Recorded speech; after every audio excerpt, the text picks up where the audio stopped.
tal? Aquí estamos de nuevo. Vamos a hacer hoy día un comentario distinto, bastante complejo, sobre un tema que está siendo en boga y que prontamente se va a poner en discusión y tiene relación con una de las 4 preocupaciones más importantes de la ciudadanía y que tiene que ver con las pensiones. Bueno, en este tema lamento tener que hacer una crítica, un llamado de atención y tal vez un llamado a la responsabilidad de muchas autoridades, personas del mundo periodístico, personas del mundo político, parlamentarios, en fin, que opinan de las pensiones sin entrar a escarbar un poco en la profundidad del tema. Y el tema de hoy día es el fracaso del sistema de reparto y el sistema de AFP. Porque mucho se habla del fracaso del sistema de AFP, que entre paréntesis no han fracasado las AFP. Lo que ha fracasado es el sistema de capitalización individual, que es una cosa distinta, porque las AFP han rentabilizado bastante bien los recursos económicos que han recibido de parte de los trabajadores. Si no es así, no habrían podido retirarse dinero importante con el retiro de los 10%. Así que eso no hay vuelta que darle y no hay ninguna discusión que se sostenga con respecto a decir que fracasaron en la rentabilización. El sistema fracasó y partió fracasado por cuanto el creador cometió un error garrafal, cuál fue el de subestimar el valor de las cotizaciones y la rentabilidad que podía obtenerse.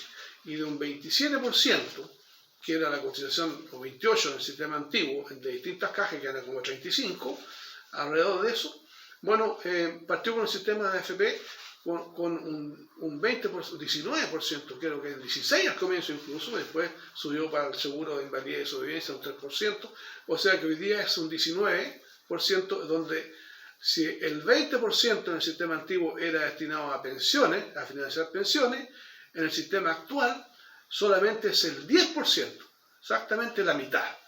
Entonces, imposible, porque así nos enseñaron la aritmética, 2 más 2 son 4, que vamos a obtener mejores pensiones con una capitalización y un ahorro inferior. Simple, las matemáticas de la aritmética no engañan. ¿Y por qué fracasó el sistema de reparto? Primero hay que ver cómo funcionaba. En primer lugar, hay que decir que este sistema de financiamiento del sistema de reparto era una preocupación del Estado chileno de muchos años. Ya en el gobierno de Carlos Ibáñez del Campo se analizó el problema, se hizo un diagnóstico que se gastaba demasiada plata en financiar pensiones de los chilenos, pero se llegó ahí nomás, no se buscó ninguna solución. Luego también se tomó este tema en el gobierno del Paleta, de don Jorge Alessandro Rodríguez, quien hizo un análisis también y llegaron a un diagnóstico parecido, similar, y indicaron que efectivamente el Estado gastaba demasiados recursos en pagar y financiar pensiones de los chilenos. Y ahí quedaron. Entonces, muchos dineros que podían destinarse a otras cosas sociales, eran destinados para pagar pensiones. Y no se le ponía cascabel al gato porque como en Chile siempre se ha hecho análisis de las pensiones y todos han hecho diagnóstico, hasta los últimos gobiernos han hecho diagnóstico, pero las pensiones han quedado estancadas, se quedan en el diagnóstico.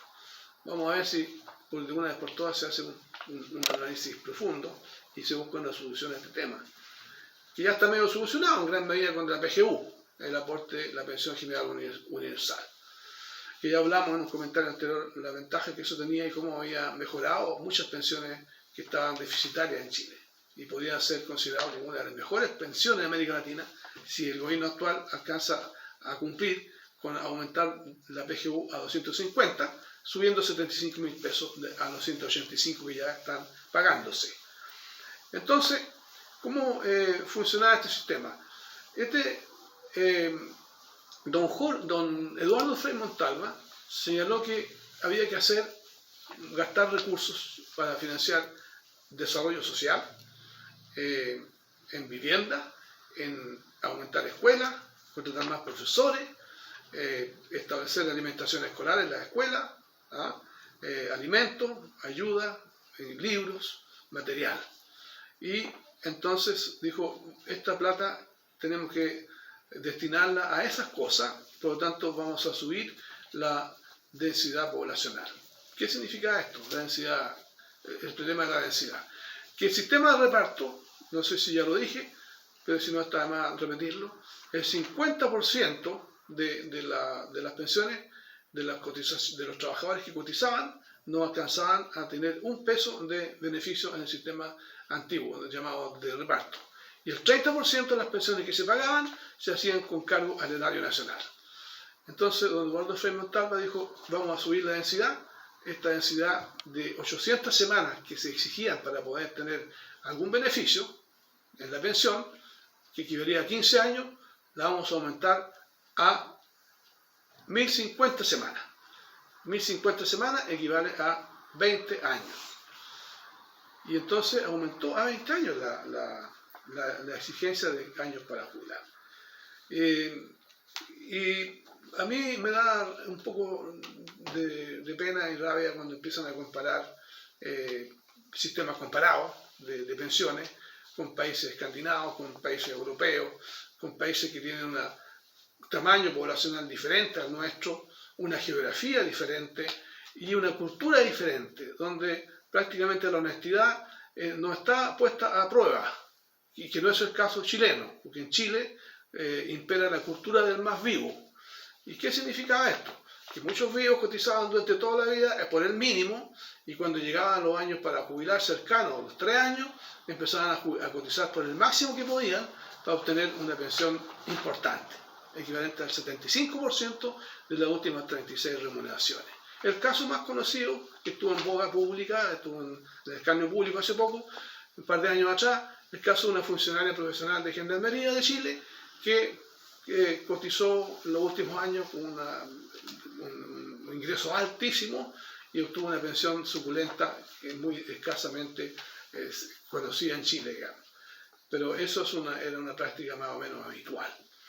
De tal forma que no es una casualidad los motivos por los cuales el sistema fracasó en Chile.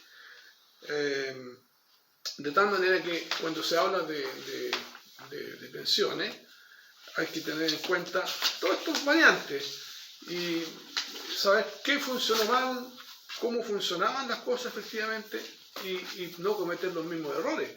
Volver a un sistema de reparto fracasado significa un desconocimiento total o una mala intención, a lo mejor ideológica, pero que no va a producir ningún efecto positivo, razonable. Entonces, yo lo que quiero hacer un llamado de atención a quienes tengan que ver con el tema, que no se cometa dos errores. Uno de ellos es, ¿no es cierto?, el subir la edad para jubilar, porque hay algunos iluminados que ya andan diciendo por ahí que si hay poca plata, si se ha juntado poca plata con los años que se ha cotizado, hay que cotizar más años. Entonces hay que aumentar la edad para jubilar. El requisito de 65 de los varones hay que subirlo a los 70 años. Y de las mujeres, que es de 60, hay que subirlo a 65. Porque ello trae como consecuencia un desconocimiento de los efectos sociales que las cosas tienen. Porque un error que se ha cometido en general es pensar que el problema de la jubilación es un problema de los viejos, cuando es esencialmente también un problema de los jóvenes. Porque si los viejos no pueden jubilar, los jóvenes no pueden trabajar, no pueden acceder a los puestos de trabajo que los viejos estamos todavía ocupando. Eso es tan simple. Usted va a generar desempleo, o drogadicción, alcoholismo, desesperanza en muchos jóvenes. Y los viejos que no le dan pega en ninguna parte, va a tener viejos que se van a estar suicidando, depresivos, porque después de 60 años no le dan pega en ninguna parte. Así que si no tiene recursos, jodido nomás. Así que tener un sentimiento social respecto a esta cuestión. Y lo otro, que por ningún motivo debe eliminarse el sistema de capitalización individual.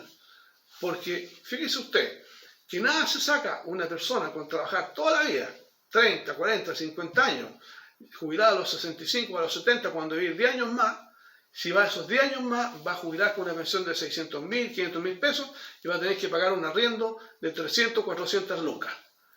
Va a seguir siendo pobre y no va a disfrutar nada. Eso significaría eso, vivir para trabajar y no trabajar para vivir.